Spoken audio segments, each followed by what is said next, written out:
Est-ce que tu as déjà ressenti du travail profond? C'est-à-dire que quand tu étais en train de travailler, tu étais tellement à fond dans ta tâche que tu n'as même pas ressenti ça comme étant du travail. C'est-à-dire que tu étais tellement à fond dans ta tâche qu'il n'y avait rien qui pouvait vraiment t'en empêcher, tu étais vraiment à fond dans ce que tu faisais. Et ça, c'est ce qui s'appelle le travail profond ou deep work en anglais. Ce terme deep work nous vient de Cal Newport dans son livre Deep Work.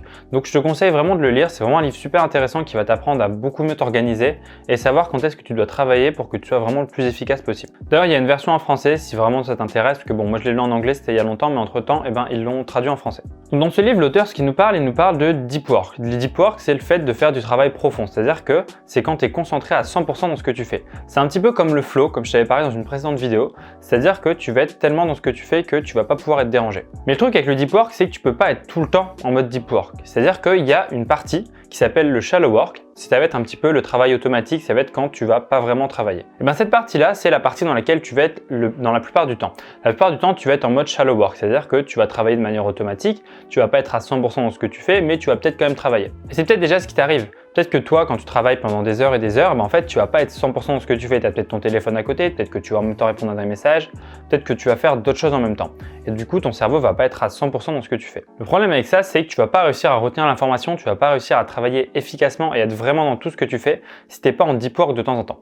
Après, ce qu'il faut savoir, c'est que tu peux pas toujours être en mode deep work. Le deep work, ça va être un moment où tu vas être à fond avec toi-même, mais ça peut pas durer toute la journée. C'est impossible que tu passes 8 heures de ta journée à travailler en mode deep work. Tu vas avoir des phases, des périodes. C'est pourquoi, quand tu fais par exemple un Pomodoro, c'est pour ça qu'on te conseille de faire 30 minutes, parce qu'on sait que pendant à peu près 30 minutes, tu vas être à 100% concentré. Et en fait, pendant ces 30 minutes, ça va être les moments où tu vas être en mode deep work. Ça sert à rien de te dire, bon allez, je vais travailler 4 heures d'affilée, je vais être à fond dans ce que je fais. Ok, ça va peut-être marcher au début, peut-être pendant une demi-heure, peut-être pendant 2 heures si vraiment tu fais un truc que t'aimes, mais par la suite, ça va être beaucoup plus compliqué de rester concentré. Donc du coup, il faut le savoir et il faut pouvoir savoir alterner entre les deux modes de pensée. C'est-à-dire que quand tu veux vraiment faire une tâche qui va être très importante pour toi, il va falloir passer en mode deep work, être complètement concentré et savoir ce que tu fais. Tandis que si tu fais quelque chose qui est un peu moins important ou des choses répétitives comme écrire des choses, ce genre de choses, là, c'est pas grave si tu es en mode shallow work. C'est-à-dire que ton cerveau va quand même travailler, mais ça va être beaucoup moins profond que si tu étais en deep work. Bon, maintenant, je vais donner quelques astuces pour pouvoir entrer dans le deep work beaucoup plus facilement. En fait, pour entrer dans le deep work, déjà, il va falloir éviter toutes les distractions possibles. Donc pour ça, comme je t'ai déjà dit, essaie de mettre ton téléphone dans une autre pièce ou ailleurs en mode avion de manière à ce qu'il ne te dérange même pas. Parce que même si tu as une notification, que ça soit visuelle ou sonore, ça va vraiment t'empêcher dans ton travail. Parce que le truc, c'est que dès que tu vas être dérangé, dès que tu vas être notifié, que ça soit de n'importe quelle manière possible, quelqu'un qui t'appelle ou tout simplement un oiseau qui passe ou n'importe quoi, dès que tu vas juste être distrait pendant quelques secondes, en fait, pour que tu te reconcentres, il va te falloir 67 secondes en moyenne. Et le truc avec ça, c'est que c'est plus d'une minute. C'est-à-dire qu'à chaque fois que tu vas être distrait, il va te falloir plus d'une minute pour pouvoir te remettre dans la tâche que tu fais. Donc t'imagines si tu reçois une notification à chaque fois, à chaque minute, à chaque fois en fait tu seras jamais concentré et tu seras toujours en mode shallow work et tu pourras jamais vraiment travailler. Donc ça c'est la première étape, l'étape la plus importante, c'est-à-dire d'éviter toutes les distractions possibles. Après, si tu as besoin de ton téléphone pour travailler, fais en sorte de bloquer certaines notifications, de bloquer certaines applications quand tu travailles. Il y a plein d'applications qui existent et qui vont te permettre de faire ça très facilement. Et c'est pareil pour ton ordinateur. Si tu es sur ton ordinateur et que tu sais que tu peux avoir certaines distractions, que tu peux avoir envie d'aller sur YouTube, sur Facebook, sur Twitter, essaie de bloquer ces sites pendant que tu travailles et fais en sorte que tu n'aies pas envie d'y aller. La meilleure manière pour éviter les distractions, ça va être de les éloigner et de faire en sorte que ça soit compliqué pour toi de pouvoir y accéder. C'est-à-dire que si tu fous ton téléphone en haut d'un placard en mode avion et que tu es en train de travailler, tu vas sûrement avoir la flemme de te lever pour y aller, ça va pas vraiment être quelque chose qui va vraiment te donner envie. Et si c'est quelque chose qui te donne envie, fais en sorte que tu trouves un moyen de pas du tout avoir envie de faire ça. Ensuite, tout simplement, pour entrer dans le deep work, il faut déjà commencer. Il ne faut pas se dire, bon, je ferai ça plus tard, bon, je vais faire ça dans quelques heures. Si tu commences, tu fais la petite action, comme je t'ai déjà parlé dans plusieurs vidéos, tu fais la petite action qui va faire qu'au moins tu vas commencer, déjà, tu vas être beaucoup plus facilement entré dans le deep work que si tu faisais ça de manière nonchalante et que tu n'avais vraiment pas envie de le faire. Donc, aie une posture droite, fais en sorte d'être bien concentré et d'avoir envie de faire ce que tu fais et ça sera déjà beaucoup plus facile pour entrer dans le deep work. Et ensuite, la meilleure manière d'entrer dans le deep work, et pareil pour entrer dans le flow, c'est d'attiser ta curiosité. C'est de faire en sorte que tu aies vraiment envie de faire ce que tu fais. Donc peut-être que là pour l'instant tu n'as pas vraiment envie de faire ce que tu fais, peut-être que c'est des cours, que c'est pas spécialement intéressant et je te comprends totalement.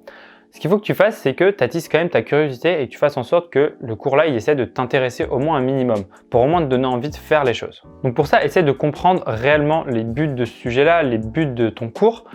pourquoi est-ce que tu fais ça, qu'est-ce qui se passe derrière, vraiment essayer d'aller en profondeur. Pareil, par exemple, même si c'est des choses complètement abstraites, par exemple les mathématiques, quand tu vois comme ça un cours de maths, tu n'as pas spécialement envie d'aller travailler dessus parce que tu comprends pas vraiment l'intérêt. Et c'est tout à fait compréhensible.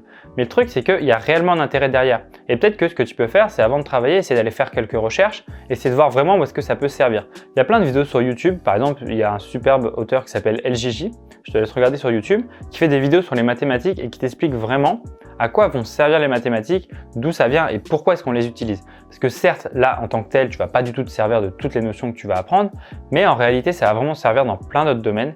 Et si déjà tu sais ça, si déjà tu sais d'où ça vient, pourquoi est-ce que tu fais ça, ben déjà ça va vraiment beaucoup plus attiser ta curiosité et ça va être beaucoup plus simple d'apprendre et de réviser comme ça. Donc essaie de faire en sorte que le sujet t'intéresse, que tu aies vraiment envie de le creuser encore plus, même si c'est quelque chose qui t'intéresse pas pour le moment. Et ensuite, ça sert à rien d'essayer de travailler pendant des heures et des heures en disant je vais être à fond dans ce que je fais, c'est impossible. Il y a plein d'études qui ont été menées qui disent que ton degré de concentration, tu vas pas pouvoir le garder pendant des heures et des heures d'affilée. Il va forcément falloir que tu fasses des pauses. Oui, c'est important de faire des pauses. Si tu fais pas de pause, tu n'arriveras pas à rester concentré pendant des heures. Donc peut-être que tu peux travailler pendant des heures et des heures, mais il va falloir au moins que tu fasses quelques pauses entre deux. Donc pour ça, tu peux utiliser la méthode Pomodoro que je t'ai déjà présentée, mais il y a plein d'autres façons de faire. Déjà, la méthode Pomodoro, tu peux la changer. Tu n'es pas non plus obligé de faire des 25-5 minutes.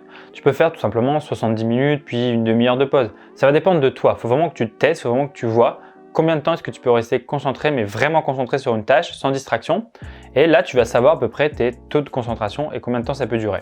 Et à partir de là, tu sauras vraiment comment faire pour pouvoir rester en travail profond pendant plus longtemps. Donc moi, ce que je te conseille, c'est qu'il vaut mieux que tu travailles 2-3 heures dans ta journée, même si c'est pas beaucoup selon toi, mais il vaut mieux que tu travailles 2-3 heures en étant en travail vraiment profond et que tu fasses vraiment un travail de qualité, tandis que d'essayer de travailler 8 heures où tu es à côté de ton téléphone, où tu fais n'importe quoi à côté, où tu n'es pas vraiment dedans. Si tu n'es pas vraiment dedans, bah, autant pas travailler. Honnêtement, ça sert à rien. Moi, je connais plein d'amis, c'est ce qu'ils ont toujours fait. Ils ont toujours travaillé pendant des heures et des heures pour se dire « Ok, là, j'ai travaillé pendant 8 heures ce soir, je suis à fond, j'ai fait tout ça », alors qu'au final, ils n'ont rien fait par rapport à moi qui avait peut-être travaillé qu'une heure, voire une demi-heure. Mais moi, quand je travaille à fond, bah, je travaille complètement dedans et je ne fais que ça. Et après, bah, je peux me reposer, je peux faire absolument tout ce que je veux. Et c'est beaucoup plus rentable, que ce soit en termes de temps ou en termes de compréhension et d'analyse. Donc, si tu essaies de faire ça, tu verras que ça va beaucoup mieux fonctionner pour toi. Voilà, donc c'est tout pour le Deep Work. J'espère que ça t'a intéressé. Donc, si tu as des questions, bah, pose-les-moi en commentaire, il n'y aura pas de souci. Et si cette vidéo t'a intéressé, si elle t'a plu, bah, fais-le moi savoir, mets-moi un pouce bleu, abonne-toi. Et moi, j'ai créé un groupe Discord où on est plusieurs étudiants dessus, où on s'entraide, on se donne des conseils. Donc, rejoins le lien, donc c'est dans la description, c'est très simple de le rejoindre. Et pareil, moi je t'envoie un email par jour où je vais te donner des conseils en plus, des choses que je ne dis pas forcément en vidéo et ça va encore plus te motiver au quotidien. Pareil, les liens sont dans la description. Et nous on se retrouve demain pour une nouvelle vidéo. Salut!